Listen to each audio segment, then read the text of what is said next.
Told you I come prepared and come heavy. Yeah, I even got a hammer for pounding my steaks.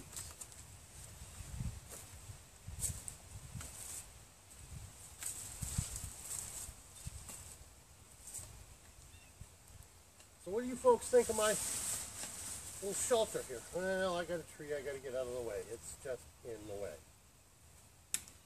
Oh, good grief. Yeah, we'll take that down in a heartbeat.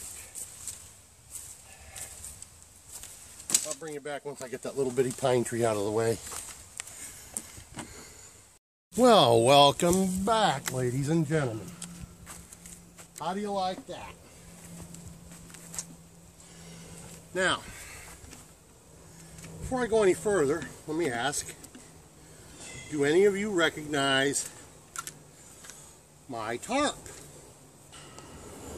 Because it wasn't always intended as a tarp to be used in this fashion. That has 3 stakes, and it has currently tied out at 5 points.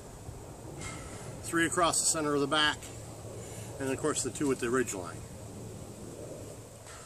But do you recognize what its intent was before I repurposed it into a camping tarp? We'll leave that, let you try and comment in the comments. In a week or two I'll come back and tell you where I got it from and what it was for. But there's my sleeping setup. I've got a military foam pad, 1/4 inch thick. I've got something I've added to it, which is a down comforter pad, nice and soft. And then of course any of you that are half near my age or better are going to recognize the sleeping bag. U.S. military, extreme cold, 40 below bag. Hanging from the line is my new wool blanket that I showed you in a past video. I got a couple more blankets that are going to come out of the truck yet. I just haven't gotten that far. Remember, I'm old and I'm gimped up. Now, Ranger Kooky, you were asking about plastic bags for survival. Well, I'm still on the hunt for a couple of 8x10 pieces of Tyvek so I can make up a bivy sack for my sleeping bag. Haven't been able to get my hands on any yet, and I'm certainly not going to Lowe's or Home Depot and buy a whole roll. $100+ for all I need's a 10x10 or 8x10, something thereabouts. No, ridiculous.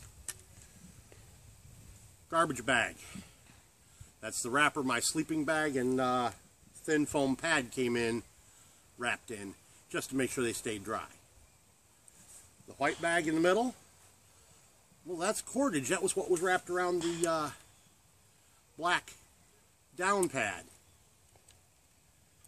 Actually, I don't think it's down, but whatever. It's nice and cushy and soft.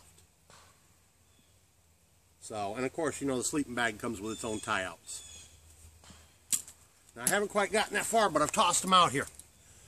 I've got something I'm going to be using this weekend. Let me set you so you can see them. My campfire pit's going to be right here for cooking on. Give or take a few inches, but right there. Do any of you know what this is? For those of you who do not, this is one of those metal standards they stick in your front yard when they put a political sign in front of your house. You're going to say, but Emberado, how is that going to help you with your campfire? Well, give me a minute to drive it down in. This configuration is kind of like a goalpost at a football field. And I brought me some of those stainless steel racks. Here's where you learn something. Okay.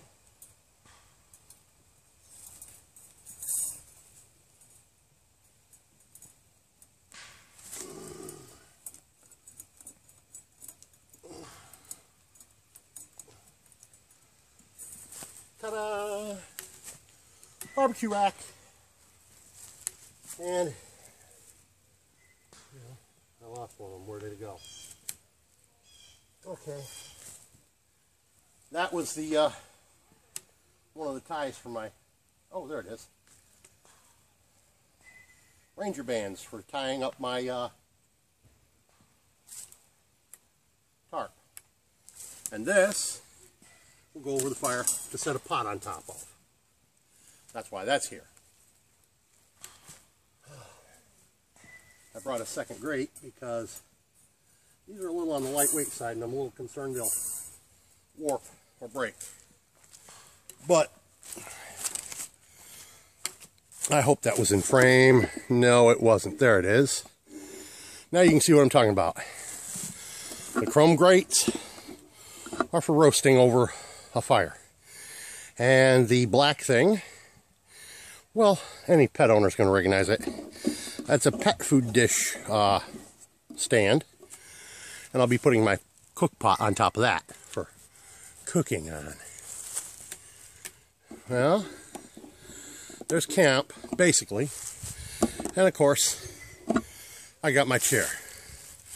Now I'll get right back with you in a minute.